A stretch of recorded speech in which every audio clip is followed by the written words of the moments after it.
নমস্কার বন্ধুরা, আমি রূপম চলে এলাম আজকের প্রথম ভিডিও নিয়ে। প্রথমেই জানাচ্ছি শুভ সকাল এবং হ্যাপি ভ্যালেন্টাইন্স ডে সবাইকে। তার সঙ্গে সঙ্গে আজকে যেমন খুশির দিন, আনন্দের দিন, তার সঙ্গে সঙ্গে আমাদের ইন্ডিয়ায় ব্ল্যাক ডে হিসেবেও পালন করা হয় এবং তার সঙ্গে সঙ্গে আজকে শবে বরাত। তো সব কিছু যেন ভালো রকমভাবে হয়, তার জন্য সবাইকে শুভ সকাল বলেই শুরু করলাম। তো আজকের এই প্রথম ভিডিওতে আলোচনা করতে এসছি বরবাদকে নিয়ে। তাণ্ডবের তো গতকালকে ঘোষণা আমরা চলে এসছে, আমরা দেখলাম যে অফিসিয়াল ভাবে চুক্তিবদ্ধ হলেন মেগাস্টার শাকিব খান।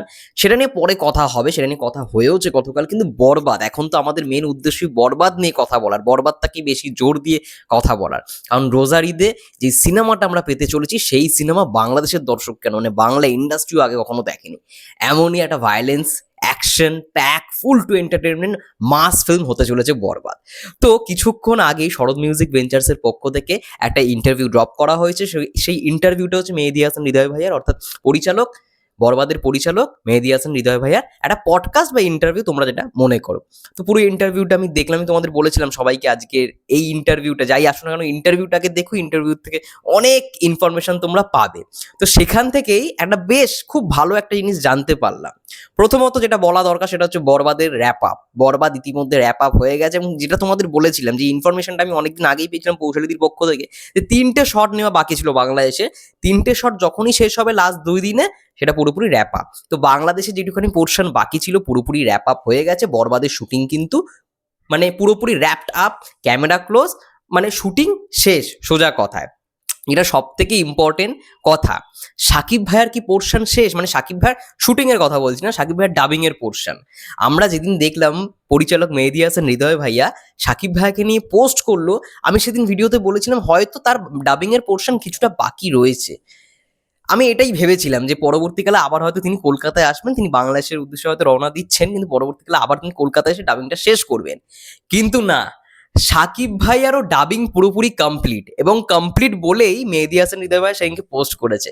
একদম প্রথম দিন থেকে, যবে থেকে বরবাদের শুটিং শুরু হয়, একটাও কিন্তু তার সঙ্গে কোনো পোস্ট আমরা দেখতে পাইনি। মেহেদী হাসান হৃদয় ভাইয়া পোস্ট করেনি সাকিব ভাইয়াকে নিয়ে আলাদা করে। একদম লাস্ট ডে যেদিন সাকিব ভাইয়ার পুরোপুরি পোর্শন শেষ, ডাবিং শেষ হয়ে গেল, সেদিনকে হৃদয় ভাইয়া ওই পোস্টটা করলো। একটুখানি হিন্টস পেয়েছিলাম পোস্টটা পড়ার সময়, যে প্রথম দিন থেকে যেরকম ভাবে সাকিব ভাইয়া বড় ভাইয়ের মতো তার কাঁধে হাত রেখেছেন এবং প্রত্যেকটা জিনিসে হেল্প করে গেছেন, সেটা কোথাও গিয়ে তিনি ইন্সপিরেশন মনে করেন। এই লাইনটা শুনেই আমার মনে হয়েছিল, মনে হয় এটাই সাকিব ভাইয়ার ডাবিং, ডাবিং এর শেষ দিন, ডাবিং পুরোপুরি কমপ্লিট। ইয়েস। এবং সাকিব ভাইয়ার কি রিয়াকশন সেটাও তিনি বলেন ইন্টারভিউতে। সাকিব ভাইয়া সিনেমাটা থেকে বিশাল খুশি, বিশাল খুশি। মেহেদী হাসান হৃদয় ভাইয়াকে পার্সোনালি বলেছে, এটা তুই দারুণ বানিয়েছিস, খুব ভালো বানিয়েছিস। এত হেল্পফুল একটা মানুষ, তোমরা ভাবো। শুটিং শেষ হওয়ার পরেও, যখন আর কি শুটিং চলাকালীন সময় বোম্বেতে যখন শুট হচ্ছিল, একটা ধরুন প্যাক আপ, যখন একটা দিনে স্কেডিউল শেষ হয়ে যায়, যখন পুরো শুট ওই ডেতে শেষ হয়, সাকিব ভাইয়া রুমে চলে যাচ্ছে, পুরো টিম রুমে চলে যাচ্ছে, কিন্তু তারপরেও সাকিব ভাইয়া নিজে মেহেদী হাসান ভাইয়াকে ফোন করে বলছে এই জিনিসটা যদি এরকম ভাবে করা যায়। ডিসকাশনটা তিনি কিন্তু এখনো কন্টিনিউ করে যাচ্ছেন। ডিসকাশনটা তিনি সেই সময় কন্টিনিউ করে গেছিলেন। শুটিং প্যাক আপ বলে কি হয়, শুটিং প্যাক আপ হয়েছে বলে কি হয়, তিনি কিন্তু তার ডিসকাশন চালিয়ে যাচ্ছেন। এবং সব থেকে বলা দরকার যে বিষয়টাকে নিয়ে সব থেকে জোর দিয়ে বলা দরকার, তোমরা নিশ্চয়ই খবরটা পেয়েছিলে যে সাকিব ভাইয়ার মাথায় চোট, এই কপালে চোট লেগেছিল, মাথায় না কপালে চোট লেগেছিল। একটা দরজা খোলার দৃশ্য ছিল, দরজাটা এমন ভাবেই খুলে গেছিল যে সাকিব ভাইয়া হুট করে বেরিয়ে আসে, ওইখানে দাঁড়িয়ে ছিল, আর খুব জোরে লেগেছে, খুব জোরে। টিমের যারা যারা মেম্বার থেকে শুরু করে কাস্ট অ্যান্ড ক্রিউ ছিল ওই শটটায়, সবাই দেখেছে ভালো রকম লেগেছে। সাকিব ভাইয়াকে তৎক্ষণাৎ হসপিটালাইজ করা হয়। প্রডিউসার, রিয়েল এনার্জি প্রোডাকশন থেকে শুরু করে যারা যারা ছিল, সবাই বলে দিয়েছ প্যাক আপ, সবাই বলে দিয়েছ, মেহেদী হাসান হৃদয় ভাইয়াও বলে দিয়েছ প্যাক আপ। কিন্তু সাকিব ভাইয়া যখন খবরটা পায় যে তারই কারণের জন্য প্যাক আপ করে দেওয়া হয়, সাকিব ভাইয়া বলে দূর, আমি শুটিং করব, প্যাক আপ হবে না, আমি শুটিং করব। এবং শুটিং সে করে। এবং যেটা জানতে পারলাম, যে ওই দিন যদি শুটিংটা প্যাক আপ করে দেওয়া হতো, তাহলে 20 লক্ষ 20 লক্ষ টাকা লস হতো। ভাবো, একটা 20 লক্ষ টাকায় বাংলা সিনেমা হয়ে যায় এখনকার দিনে আমাদের এপার বাংলায়। একটা মূলত একটা ছোট সিনেমা, কমেডি, রমকম, এরকম সিনেমা 20 লক্ষ টাকা আরামসে নেমে যায়। তো সেই জায়গায় যদি সেদিন লস যেত, ভাবো তাহলে। এটাই হচ্ছে একটা মানুষের ডেডিকেশন। এবং সে যে মেগাস্টার কাউকে বুঝতেই দেয় না, এটা সব থেকে বড় তার ডেডিকেশন। সে যে মেগাস্টার কাউকে বুঝতে দেয় না। একটা দিনে তার কপালে চোট লাগায় পুরো টিম প্যাক আপ বলে দিয়েছিল, কিন্তু সে চাইনি প্যাক আপটা হোক, সে পুরো চরিত্রটায় ঢুকে আছে, মানে ওই চরিত্রটা কমপ্লিট করেই ছাড়বে, ওই দিন শুটিং কমপ্লিট করেই ছাড়বে। ইভেন প্রডিউসার থেকে শুরু করে প্রডিউসারও বলে দিয়েছিল, প্রডিউসার তো লস যেত হিসাব মতো। রিয়েল এনার্জি প্রোডাকশন যারা পুরোপুরি নতুন মানে প্রডিউসার, শারিন আপু তোমরা নাম শুনেছো সবার, মানে দেখেওছো, অনেকের আমি দেখেছি যে ফ্রেন্ডে রয়েছে, তো সে তো চাইলেই ভাই ইয়ে করে দিতে পারতো, বলতেই পারতো যে আমি শুটিংটা করেই ছাড়বো, আমার লস যাবে, কিন্তু সে পর্যন্ত বলে দিয়েছিল প্যাক আপ, লস গেলে যাক।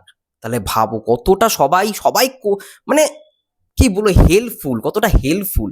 আমি সত্যি এটা খুব আনন্দিত আমি এটা ভেবে যে মেহেদী হাসান হৃদয় ভাইয়া খুব ভালো একটা টিম পেয়েছে বরবাদে, যেমনটা মেগাস্টার, যেমনটা প্রডিউসার এবং কাস্ট অ্যান্ড ক্রিউ, মানে এরকম একটা ভালো টিম ছিল বলেই বরবাদ আজকে বরবাদের মতো করে, মানে কাঁপাতে তো চলবে, অলরেডি কাঁপিয়ে দিয়েছে। এত সুন্দর সুন্দর জিনিস হয়েছে বরবাদের সেটে, মানে সুন্দর বলবো না, মানে ভালো ভালো দৃশ্য তো ধারণ করা হয়েছে, তার সঙ্গে সঙ্গে এরকম ঘটনা তো সবাই মানে হেল্পফুল, এটা বোঝা গেল। এবং তার সঙ্গে সঙ্গে তো অনেক ইনফরমেশনই পেলাম, মানে সাকিব ভাইয়া সিনেমাটা যখন দেখেছে, ডাবিং তো তার কমপ্লিট হয়েছে, সাকিব ভাইয়া শুধু নিজের ডাবিংটাই দেখে মানে সব কিছু বলেনি, পুরো সিনেমাটা দেখেছে, সবার কি কি পোর্শন, যে রাফ এডিটটা হয়েছে সেটা পুরোটা দেখার পর সাকিব ভাই বিশাল খুশি, বিশাল খুশি। যাই হোক, এটাই বলবো। পরবর্তীকালে আরো ইন্টারভিউ তোমরা দেখতে পারো মেহেদী হাসান হৃদয় ভাইয়ার, শরৎ মিউজিক ভেঞ্চার চ্যানেলেই আসবে, আরো দুটো পার্ট আই থিঙ্ক আসবে, তো সেটার অপেক্ষায় থাকো, সেখানে আরো ইনফরমেশন জানতে পারবে, এবং এইখান থেকে যে ইনফরমেশন পেলাম সেগুলো তোমাদের সঙ্গে শেয়ার করলাম। যাই হোক, তোমাদের কি মন্তব্য অবশ্যই কমেন্ট করে জানিও এই ব্যাপারটাকে নিয়ে। ততক্ষণের জন্য সবাই ভালো থেকো, সুস্থ থেকো, টেক কেয়ার।